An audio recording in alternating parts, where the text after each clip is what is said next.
I feel great to be back here because my best memories from triathlon date from Vichy last year. So I was really looking forward to do this race again. This is my first pro season. I'm now racing for Team TBB. I hope I will try to defend the title. You know, it's new experience for me because this is the first title that I have to defend. So we will see how it goes. I feel quite good, so we will see. Yeah, I had a race 2 weeks before, and the plan was that I don't go to Vichy this year.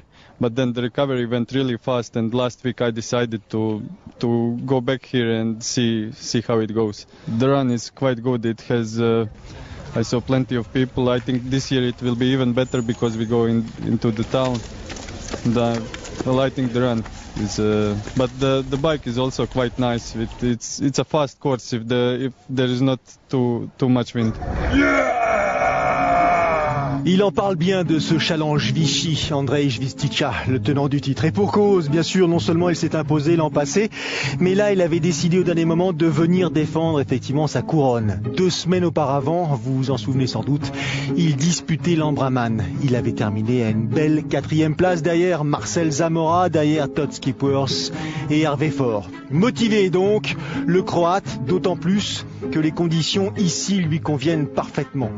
Un parcours plat, il l'a décrit, un parcours agréable, un parcours au cœur du public. C'est l'esprit de ce Challenge Family. Challenge Family, la série qui ne cesse de croître depuis sa réelle association avec le circuit Revolution Tree aux États-Unis. Désormais 40 épreuves sur 17 pays. C'est effectivement la preuve du succès. C'est principalement ce que disent les athlètes lorsqu'ils s'inscrivent à cette série, c'est qu'il y a une ambiance, une atmosphère, une attention qui leur est portée, sans doute un peu différente de ce qui se passe ailleurs. Donc, 4e challenge ici à Vichy, avec là aussi des nouveautés tant sur le plan de l'organisation que sur le plan des distances proposées. Ça bouge et Gaël Ménard, l'organisateur, a bien l'intention de continuer à faire évoluer son rendez-vous qui est désormais inscrit à la fin de l'été.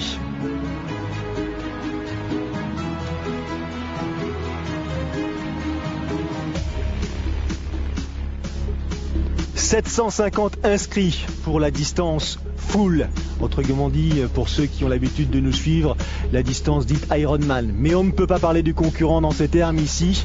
Donc 3 km 8 de natation, 180 km à vélo et un marathon pour terminer. Il y a aussi une épreuve semi-Ironman, connaissez les distances, 900 inscrits et puis la nouveauté cette année, donc une distance M pour les petits nouveaux, ceux qui veulent y aller crescendo, 350 concurrents dès la première édition.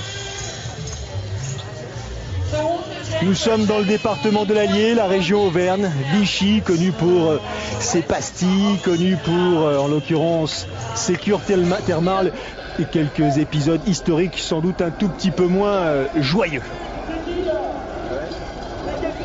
La retenue d'eau donc, l'Allier, conditions scéniques extraordinaires. Tout est mis en scène de façon à donner à ce moment un caractère presque unique. Les pros en première ligne, les amateurs comme d'habitude légèrement en retrait. Et 7 h du matin, le coup de canon est donné pour lâcher encore une fois les 750 inscrits de cette 4e édition du Challenge Vichy. Une épreuve de fin d'été, donc c'était à la fin du mois d'août.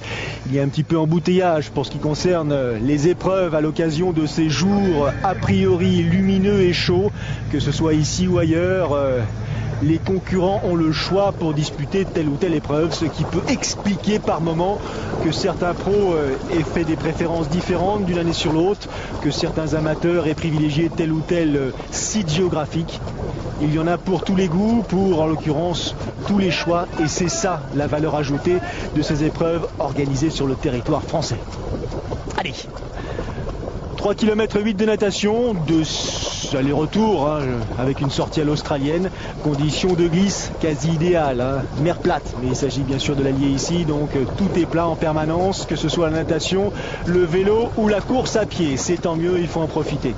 Quelques pros présents, Des pros qu'on a l'habitude de croiser sur des épreuves peut-être moins emblématiques que celles que vous avez l'habitude de suivre, mais il n'empêche que ces pros ont le mérite de rythmer ces rendez-vous et d'être fidèles. C'est le cas de, pour l'instant, du leader de l'épreuve, le Hongrois Attila Szabó, grand gabarit, qui a lui déjà plusieurs perfs à son actif, notamment du côté du Médoc, puisqu'il a remporté à 2 reprises consécutivement le fameux Iron Médoc cette année et l'année passée.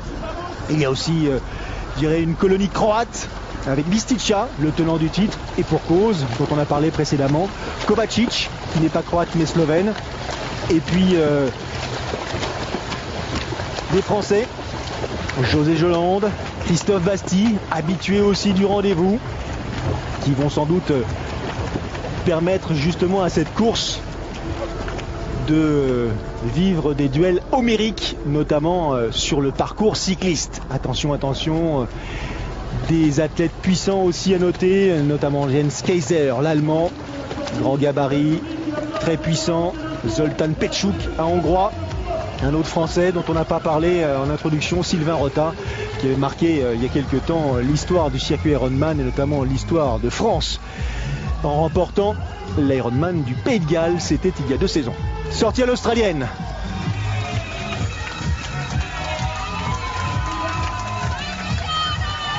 Attila Szabó et Jaroslav Kovačić, le Slovène, pour l'instant, ont creusé l'écart avec leurs concurrents immédiats.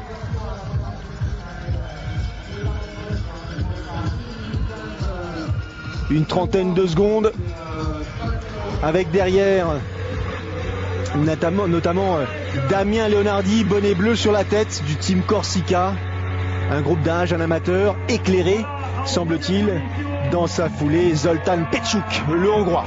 On replace les lunettes, on évalue la distance qui le sépare de la concurrence et des positions légèrement en retrait, plan large, plan d'hélico, pour mesurer le site mis à la disposition des triathlètes désormais chaque année depuis donc 4 saisons. Et des montgolfières comme pour saluer ce spectacle. C'est l'occasion de profiter du championnat du monde junior organisé. Et donc les montgolfiers sont ici pour en quelque sorte valoriser le ciel de Vichy. On avait passé Sylvain Rota, on a vu José Jolande. Christophe Bastille sera un tout petit peu plus loin.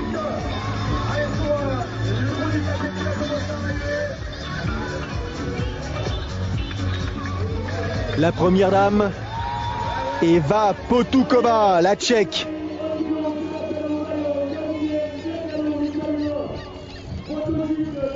Avec elle, il faudra compter sur la présence de Martina Dogana, l'Italienne, qui connaît bien le terrain, bien le sujet. Elle s'était imposée ici en 2012 sur une version un petit peu tronquée ou même complètement tronquée, puisque le challenge avait été transformé en half challenge à cause de la chaleur torride qui régnait en cette terrible année 2012. Martina Dogana donc, qui s'est imposée ici par le passé et qui a bien l'intention cette saison de récidiver. Récemment vainqueur de l'Ironman au mois de juillet dernier en Italie, donc a priori en forme Martina pour relever ce nouveau défi ici à Vichy, les montgolfières dont je vous parlais il y a quelques instants. Et ça continue devant avec effectivement Attila Szabó, Jaroslav Kovačić et puis Zoltán Pécsuk, Marin Kocečić, José Jolande un tout petit peu plus loin. Des athlètes dont effectivement les noms sont peut-être un tout petit peu moins connus que ceux qu'on a l'habitude de croiser à Embrun, l'Alpe d'Huez, Gérardmer et ailleurs. Mais encore une fois, des athlètes qui ont une expérience à bâtir, des opportunités à saisir. Et ils ont bien fait de suivre Gaël Ménard ici à nouveau cette année. Allez, sortie de l'eau. Alors, Szabó, Kovačić, 49-11, 49-17 pour les deux premiers. Nouveauté encore cette année, le changement de l'aire de transition déplacé installé devant le palais du lac justement pour permettre aux spectateurs d'être plus proches des athlètes, permettre aux athlètes d'accéder à cette aire de transition de manière plus rapide dès la sortie de l'eau. Enfin bref, on pense chaque année bien sûr à tenter d'améliorer, à tenter d'attirer l'attention sur cette épreuve de façon à multiplier les inscriptions. Toute la difficulté de ces organisateurs, trouver effectivement les détails qui peuvent proposer la différence. Le parcours cycliste, 2 boucles de 90 km, pas de difficulté majeure à part une petite bosse à hauteur de Bellerive sur Allier, on la verra tout à l'heure, rien de terrible, à tel point que l'immense majorité, pour pas dire la totalité des concurrents, a choisi d'opter pour un attirail radical. Le vélo de contre-la-montre pour la plupart, avec tout ce qui va pour améliorer la performance. Zoltán Petschuk donc 51-17, déjà à 2 minutes de retard sur les 2 premiers. Donc vélo de contre-la-montre, roue lenticulaire pour certains, ça promet de belles heures de puissance d'ici quelques instants. Première de ces dames, elle est sortie de l'eau elle aussi. La voici, Eva Potukova, la Tchèque. En 2013, donc l'an passé, elle avait pris la 2e place des championnats de France de Tchéquie sur courte distance. Et cette année, elle a terminé 11e des championnats d'Europe d'aquathlon, ce qui peut expliquer effectivement son aisance en natation. On a vu à l'instant sortir Andreïs Vičića, qui lui compte 4 minutes 45 de retard déjà sur le leader. Il est sorti en compagnie de Sylvain Rotin et José Zoland. Ça, ce sont les écarts qui séparent les premières de ces dames. Van Gosum en 2e position, c'est pas très loin, c'est à 3 minutes. Il y a encore de nombreuses opportunités pour tenter d'améliorer ses positions. C'est parti et ça commence par la traversée de cette partie donc très boisée. La forêt de Montpensier. Kovačić devant en bleu et Szabo en jaune que l'on a aperçu, 2 gabarits assez différents qui pour l'instant se demandent s'ils n'ont pas intérêt à collaborer, s'ils n'ont pas intérêt à s'organiser un petit peu justement pour tenter de favoriser un écart plus important avec les poursuivants. Ils ne sont pas connus pour être hyper dangereux à vélo, surtout quand on fait plus d'1m90 et près de 200 kg. C'est pas facile à emmener tout ça. Mais bon, il faut bien trouver, essayer de trouver les relais possibles pour maintenir à distance la concurrence.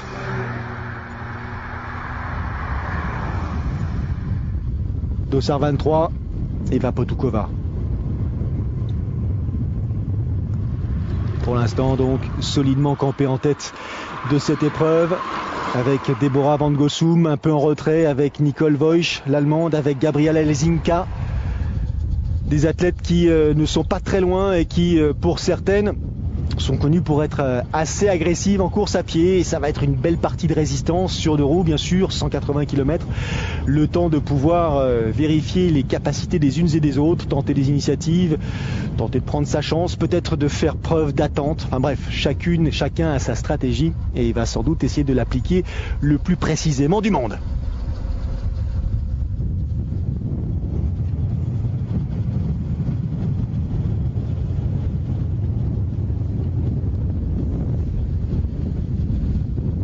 La difficulté là va consister à rester en position, si possible de recherche de vitesse pendant de longues heures, de s'efforcer de maintenir ce profil favorable pour conserver cette vitesse supérieure à 40 km/h pour ce qui concerne les premiers de ces messieurs et les poursuivants. Ravitaillement après ravitaillement, surtout ne pas oublier de faire le plein, ça peut être payé cash. Au moindre problème, au moindre coup de mou, c'est compliqué de corriger une crise d'épaule ou éventuellement un coup de moins bien, un petit coup de froid.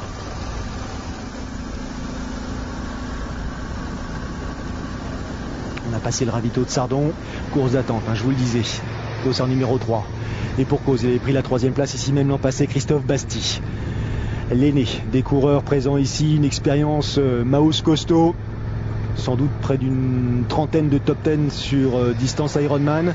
Autrement dit, le gars, il sait de quoi il parle, et en plus, à ses heures perdues, lorsqu'il en a, il est coach d'athlètes qui plutôt actuellement performent. C'est le cas de Jérémy Jurkiewicz. Qui a récemment disputé les championnats du monde Alpha Ironman au Canada à Mont-Tremblant, mais c'était dans le cadre de sa préparation pour bien sûr l'Ironman les championnats du monde Ironman qui auront lieu au mois d'octobre. Et Jérémy Jurkiewicz, en compagnie de Cyril Viennot, en compagnie de Romain Guillaume, représentera les couleurs françaises côté professionnel sur Big Island. Maringue et ses bénévoles, tous de rouge vêtus, toujours très attentifs, toujours très présents. C'est aussi la marque de fabrique de ce circuit challenge. Beaucoup d'attention prêtée aux professionnels et à tous les groupes d'âge. C'est très très important si l'on veut effectivement bâtir une épreuve de renom.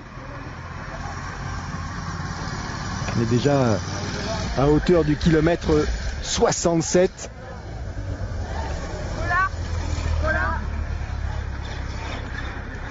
Et Kovačić et Szabo n'ont plus désormais que 42 secondes d'avance sur Ondrej Švitica, 44 secondes d'avance sur Christophe Basti et un tout petit peu plus, c'est-à-dire 45 secondes sur Marin Kocic.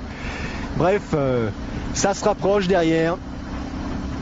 C'est sûr qu'un groupe de 5 ou 6 est plus efficace pour essayer de hausser le ton un tout petit peu, de s'organiser, de revenir sur la tête de course.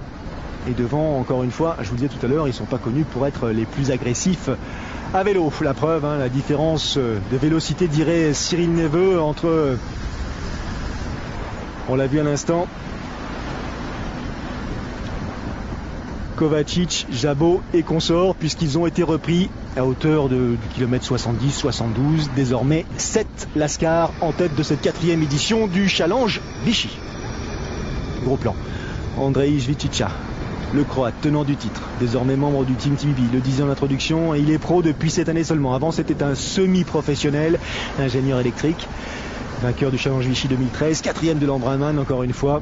Il a pris la 8e place à Roth cette année. Son meilleur résultat à Roth, ça a été 6e en 2011. Donc, un athlète gabarit moyen, mais sur lequel il faut compter, qui sait se préparer.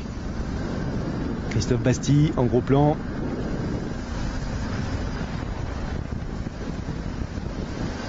Et ça commence à bombarder devant, ça commence à hausser un tout petit peu le ton, notamment grâce à cet athlète au dossard numéro 7, Jans Kaiser, l'Allemand, puissant, très puissant, qui avait déjà couru le Challenge Vichy ici en 2012, il était à 2 ans, pris une 19e position, pardon.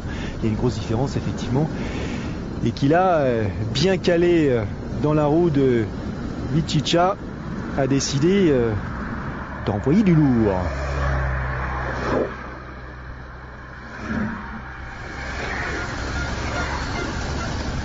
Il a d'ailleurs, lui, opté pour la roue lenticulaire, Jans Kaiser,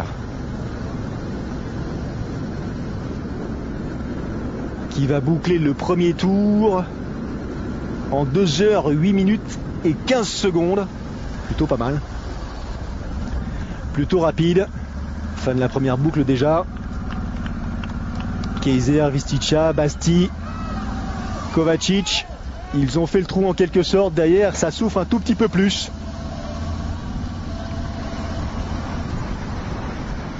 Et là, l'occasion de l'entame de cette 2e boucle. Jans Kaiser continue son travail de sape, continue à mettre à mal ses partenaires de circonstance. Regardez le visage de Christophe Basti. Là, ça ne trompe pas. Ça devient un tout petit peu compliqué. Les mains posées sur le prolongateur, c'est pas dans ses attitudes, et pourtant lui il est connu pour être aussi un sacré rouleur. Švitica en danseuse pour essayer de relancer là dans ce faux plat montant et de pas se laisser distancer par Kaiser qui, la tête dans le guidon, est en train de hacher menu la concurrence.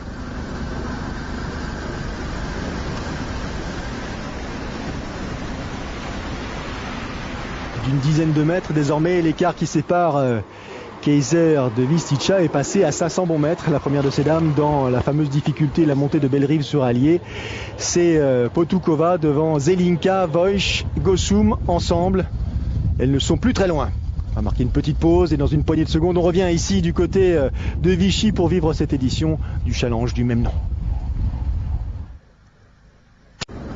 De retour ici à Vichy à l'occasion du 4e challenge du même nom, avec devant l'Allemand Jens Kaiser, qui après avoir couvert la première boucle de ce circuit, de ce tracé cycliste en 2 h 8 minutes et 15 secondes, a désormais repoussé loin ses concurrents immédiats, et notamment Andrej Vestica, le Croate tenant du titre, notamment Jaroslav Kovačić, le Slovène, ou encore une fois Christophe Basti, le Français, qui avait pris une 3e place ici même l'an passé. Désormais, à hauteur du kilomètre 125, donc, Kaiser possède près d'1 minute d'avance sur Vistica et un peu plus, 2 minutes sur Christophe Basti. José Jolland, lui, a, semble-t-il, connu des soucis. Alors, est-ce que ce sont des problèmes de nutrition, des problèmes de digestion, comme c'est le cas souvent lors de ces épreuves, de ces engagements précédents? Il est à 15 minutes et un peu plus, José Jolland. C'est à souhaiter qu'il puisse, à l'occasion du marathon, revenir quelque peu sur la tête de course, où les choses ne s'arrangent pas. Kaiser, à hauteur du kilomètre 154, a désormais 1,14 d'avance sur Vistica, 2,51 sur Basti, 13 minutes 10 sur Kovačić, qui a explosé littéralement en vol. Il y a danger pour les concurrents, mais il y a peut-être aussi danger pour cet homme qui pourtant prend la pleine mesure de sa situation et de l'objectif qui est le sien, en s'alimentant, en s'hydratant. Aurait-il consenti trop d'efforts donc là sur le parcours cycliste avant d'attaquer le marathon? Est-ce que, en dépit du parcours, de la facilité du marathon, est-ce que Jens Kaiser n'aura pas dépensé trop d'énergie sur ce parcours, sur ce tracé cycliste? Quand on voit la façon dont Christophe Basti avance, on se dit que lui, qui a pourtant l'habitude de réaliser des bons parcours et des bons temps à vélo, il est en difficulté là, tellement Jens Kaiser, depuis de longues heures, est dans une position réellement inchangée, parfaitement installé sur son guidon, et tape dur là sur le moral de Andrej Vistica notamment. Le ciel est couvert, la température est douce, pas de problème de chaleur cette année comme les concurrents ont pu le connaître par le passé ici même.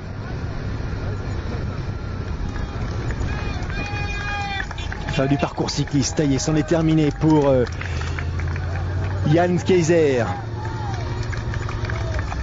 Lui, il a couvert les 180 km du parcours cycliste en 4 h 23 minutes et 4 secondes. Et là, il pénètre dans l'aire de transition après 5 h 21 minutes et 27 secondes de course. Attention, il compte précisément 1 minute 07 d'avance sur Andrej Vistica. Et donc un tout petit peu plus sur Christophe Basti, toujours en 3e position. La première de ces dames, elle aussi, inchangée d'Ossard 23, Eva Potukova. Où s'avance-t-il? Elle n'est pas dans une période de facilité, au contraire. Là, elle termine l'ascension de cette petite côte de Bellerive sur Allier. Et elle n'a pas l'intention de limiter l'engagement qui est le sien depuis le début. Derrière, on est très attentif, que ce soit Zelinka en gros plan, que ce soit Van Gosum, que ce soit Martina Dogana à l'image avec le sourire. On sait que la journée est longue et que c'est loin d'être terminé. Allez, fin du parcours cycliste pour ce qui concerne la première de ces dames, c'est-à-dire Eva Potukova.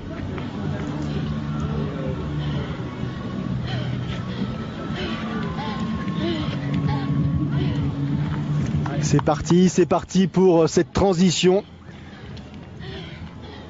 5 h 56, 26 de course pour Potukova.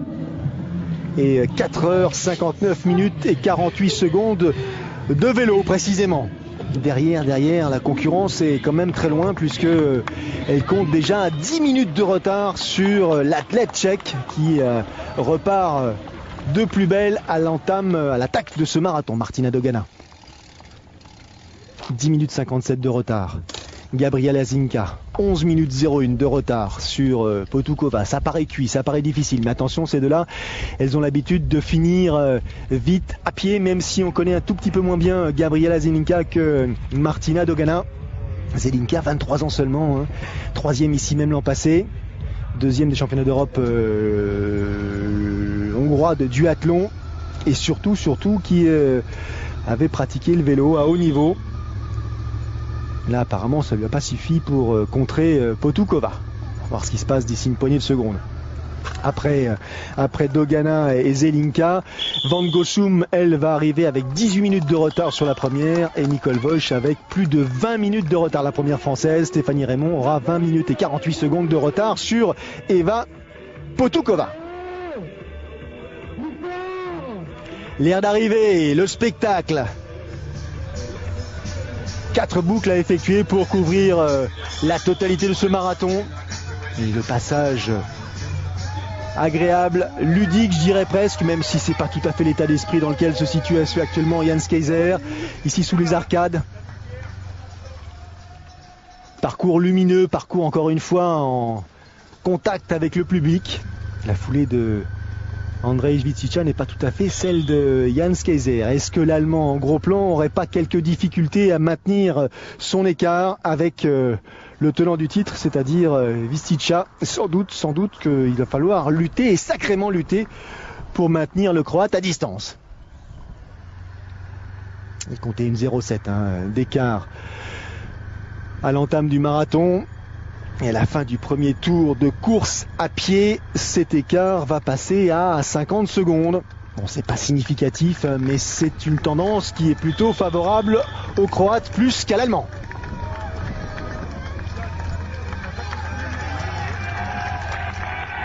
Allez messieurs, du bruit, s'il vous plaît.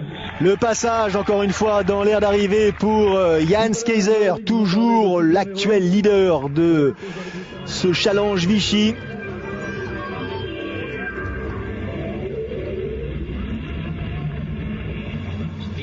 Et l'Allemand est entré en résistance, c'est vraiment le cas parce que Andrej Svitzica, le Croate, revient à 40 secondes à l'issue du deuxième tour.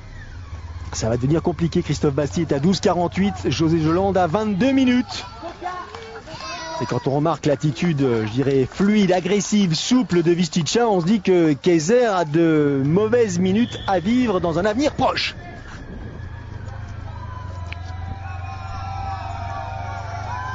Et il est soutenu pourtant l'Allemand, franchement, sincèrement soutenu, les rives de l'Allier comme théâtre pour ce marathon. Peu importe le décor, lui, Svitzica derrière ne voit qu'une seule chose, c'est la foulée de Jens Kaiser qui n'est désormais plus qu'à quelques dizaines de mètres devant lui. Ça se rapproche de plus en plus vite. Ça devient très compliqué pour Kaiser en surchauffe. Il engloutit les verres de soda, il multiplie les phases de rafraîchissement. Il est tellement confiant, Svitzica, qu'il s'arrête pour boire tranquillement, ne pas s'étrangler.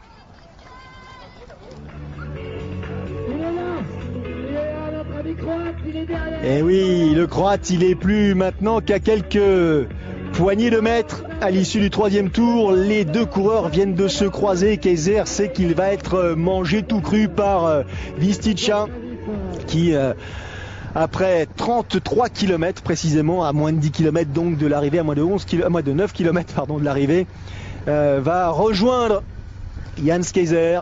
Super performance de la part de l'Allemand qui a jusqu'à présent dominé cette épreuve, qui a fait tous les efforts nécessaires sur le parcours cycliste pour essayer de conserver cet avantage, pour maximiser donc cet avantage enregistré avant d'attaquer le marathon, mais ça n'aura pas suffi. Svitzica visiblement dans une période faste, encore une fois après sa 4e place enregistrée à Embrun 2 petites semaines auparavant, a toutes les ressources nécessaires pour prendre le meilleur sur Kaiser, là à la faveur du dernier tour, et se diriger vers une nouvelle victoire, vers un doublé en quelque sorte.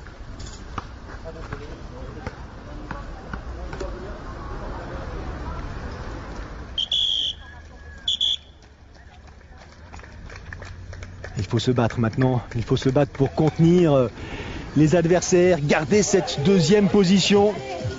Il faut se battre aussi du côté de Eva Potukova pour maintenir cette position de leader chez ces dames.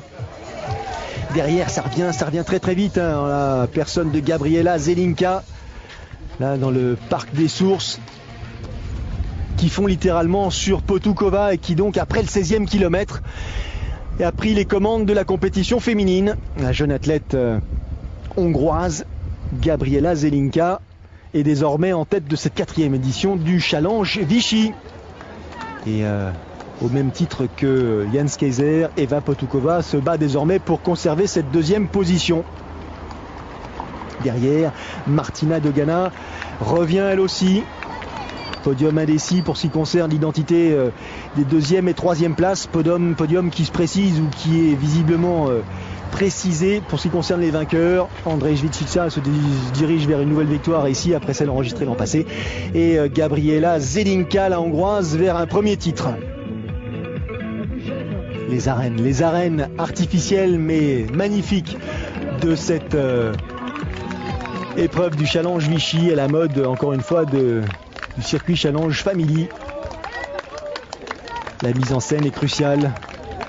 Il faut que les supporters et les athlètes se sentent à leur aise, bien, en confiance, chez eux en quelque sorte.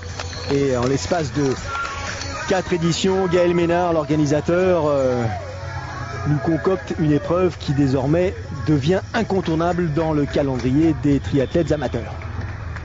Dernier verre, dernier gorgeon, je serais tenté de dire pour Andrej Vicica, ça paraît acquis, hein. On peut même ralentir quelque peu la foulée, rester attentif cependant, mais la ligne d'arrivée s'approche.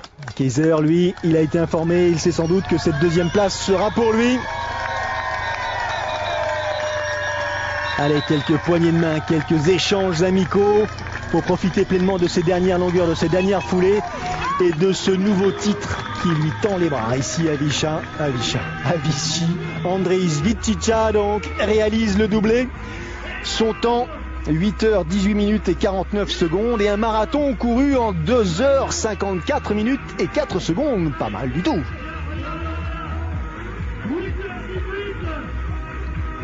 Last year I felt great from the start because the whole race went better than I expected. Everything was, no one expected that I'm going to win and everything felt so. Donc l'année dernière c'était très facile de gagner pour moi parce que j'étais outsider, personne ne pensait que j'allais gagner et tout s'était très bien passé, j'étais en super forme. Par contre cette année j'étais vraiment le favori, ça m'a mis une énorme pression et j'ai eu beaucoup plus de difficultés à gagner cette année que l'année dernière. Au début j'étais surpris, il était devant, il menait et il avait pas mal d'avance, enfin 1 minute à peu près, et quand j'ai entendu qu'il y avait qu'1 minute de différence, je me suis dit que j'allais essayer de le rattraper, surtout dans la course à pied. C'est un peu mon point fort, la course à pied, mais il m'a vraiment surpris, il a accéléré, j'ai eu beaucoup de mal à le rattraper, ça n'est qu'au 33e kilomètre que j'ai réussi à le rattraper et à passer en première place. Jan Kaiser franchit la ligne donc en 2e position. Un marathon couvert en 2h58. Effectivement, il a haussé le ton aussi en course à pied. C'est ce que nous disait Andrej Vicica. Il a bien vérifié effectivement les capacités pédestres de son rival allemand ici à Vichy. José Jolande, revenu du Diable Vauvert, marathon 2h59-37, 3e place. J'ai été en tête pendant un bon moment, mais c'est vrai que quand Andrej m'a rattrapé, je me suis dit qu'il fallait vraiment mettre un coup de collier et pour essayer de gagner. Mais arrivé à un certain moment, j'étais tellement épuisée parce que j'avais mis toute mon énergie dans la tête de course que Andrej m'a rejoint, m'a dépassé et dans la dernière boucle, vraiment la dernière boucle a été très difficile pour moi, mais une fois arrivé sur la ligne d'arrivée, je dois dire que pour moi tout était clair, le gagnant c'était Andrej, c'était lui le plus fort aujourd'hui et je suis très content d'avoir obtenu ma 2e place. J'ai vraiment beaucoup apprécié le parcours à pied, le parcours de course à pied qui passe dans Vichy et qui nous donne l'occasion de voir les spectateurs. Les gens ont été vraiment super, les spectateurs nous ont beaucoup encouragés. Ma famille était là aussi et ils ont beaucoup apprécié Vichy. L'organisation est super et vraiment j'apprécie cette organisation qui est très familiale, qui accueille les familles dans une si bonne ambiance. Eh ben, il est satisfait, Jans Kaiser, et je pense que les organisateurs, les bénévoles, les partenaires seront effectivement heureux d'entendre les éloges exprimés par l'athlète allemand. Fin du parcours pour ce qui concerne ces dames. Gabriela Zelinka est en tête, c'est sûr, et désormais c'est Martina Dogana, l'italienne, qui est en deuxième position. Elle a pris le meilleur sur Eva Potukova. Ça va être compliqué d'aller chercher sans doute Gabriela Zelinka, mais Martina Dogana sans doute se contentera de cette deuxième position ici à Vichy. L'arrivée donc de la jeune triathlète tchèque, hongroise plutôt, Gabriela Zelinka. Le soutien de la foule.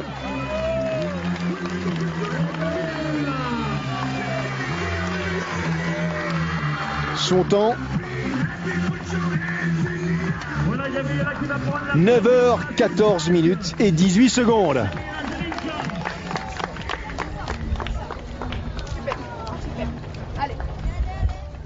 Elle ne lâche rien. Martina Dogana, elle aussi, direction la ligne d'arrivée, radieuse, satisfaite de sa performance.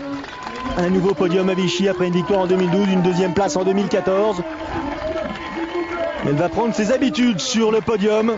Sans doute aurait-elle préféré terminer sur la plus haute des marches, mais elle a l'air de profiter réellement de cette ligne d'arrivée. Martina Dogana donc, deuxième position pour l'athlète italienne. Et finalement, c'est Eva Potukova qui va réussir à finir sur le podium elle aussi, après avoir largement animé cette édition 2014 du Challenge Vichy. Troisième position donc pour Eva Potukova, la Tchèque. Je suis sortie de la natation en 4e position. C'était mon calcul, je voulais prendre ça assez tranquillement pour ne pas dépenser trop d'énergie. Ensuite j'ai fait le vélo, je suis arrivée aussi en 3e position. Elle a fait exprès de ne pas trop dépenser d'énergie, d'avoir un rythme régulier. Elle voulait mettre tout ce qui lui restait sur la course à pied pour essayer de se donner les chances de victoire. Donc en fait je me suis rendu compte que j'avais une petite possibilité de gagner la course pendant la course à pied, parce que sur le vélo en fait je sais que Eva, qui est arrivée 3e, est beaucoup plus rapide que moi, donc j'avais très peu d'espoir de vraiment creuser l'écart, mais quand j'ai vu en course à pied dans la deuxième boucle que je prenais la tête, là je me suis dit que je pouvais vraiment gagner la course.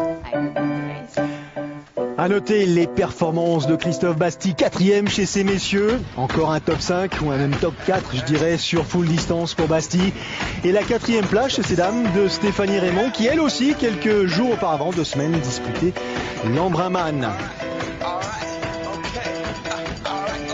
C'est loin d'être terminé pour ce qui concerne les spectateurs qui vont rester là au plus près de cette ligne d'arrivée pour soutenir, pour saluer tous ces concurrents qui les uns après les autres vont aller chercher cette ligne d'arrivée. Chercher vraiment, car sur le plan physique, il faut se donner les moyens d'aller au bout, d'aller au terme de son histoire. Les journées sont longues, on s'est préparé, mais il n'empêche qu'on passe par des coups de moins bien tout au long de ces heures.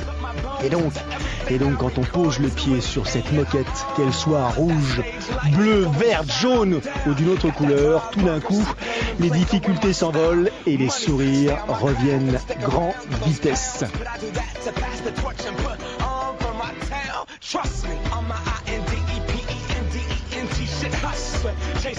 Énormément d'émotions partagées, bien sûr, le soutien des proches, de la famille. Des épisodes qui restent longtemps gravés dans les mémoires, tant des participants que de ceux qui sont venus les soutenir. Encore une fois, 750 inscrits pour cette édition 2014 du Challenge Vichy. Alors, les spectateurs vont avoir le temps de profiter de toutes ces arrivées, de ces moments de détresse pour certains une fois la ligne d'arrivée franchie, pour ces moments... on l'a vu avant, d'immense bonheur pour d'autres. Quelques secondes après ce franchissement, on se dit allez, plus jamais j'ai mal partout et il faut vraiment très très peu de temps, une poignée de minutes pour que tout d'un coup ne vous revienne dans un coin de votre tête la possibilité de récidiver, de vous engager sur une autre aventure, tellement ces souvenirs sont différents, tellement ces souvenirs sont forts, tellement ces souvenirs finissent par vous manquer. Prochain rendez-vous sur Sport Plus, le triathlon de l'Ardèche la semaine prochaine. Dans 2 semaines, celui de Royan. Il y aura Narbonne, le Half Ironman de Lanzarote au mois d'octobre. Et puis, bien sûr, on finira par le rendez-vous majeur de la saison longue distance, l'Ironman d'Hawaï. A priori, en diffusion sur Sport Plus, le mercredi 15 octobre. Vous êtes fidèles, je le sais. Alors à très vite sur notre antenne. Salut.